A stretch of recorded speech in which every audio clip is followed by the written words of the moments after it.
This is a cicada which is here every year.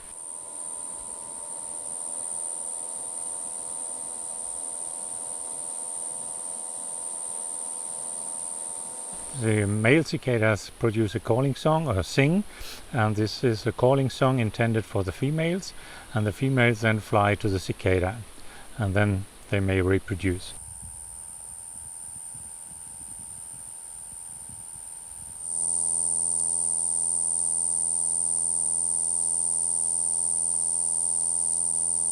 Sometimes it's cicadas, sometimes flies, sometimes fungus-infected cicadas.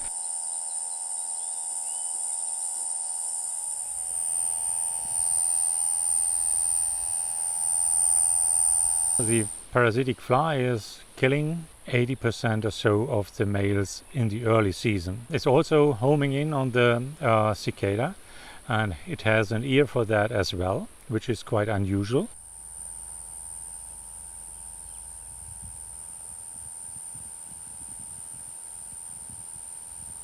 With a fungus infection, the male cicada then do not produce a calling song, but fly to other calling males for the spread of the spores for the fungus. The females then also are attracted to just a noise source.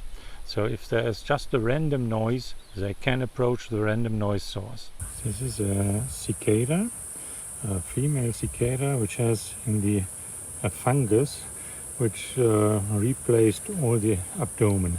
I really want to analyze the signals from the cicada further. So for example, if there are two cicadas simultaneously singing, or even more cicadas, how does then the sound spread in the habitat? And how would a female know how to decide to which male to go? I think you can be proud to have such a cicadas here around. This is nature, and so you should love it.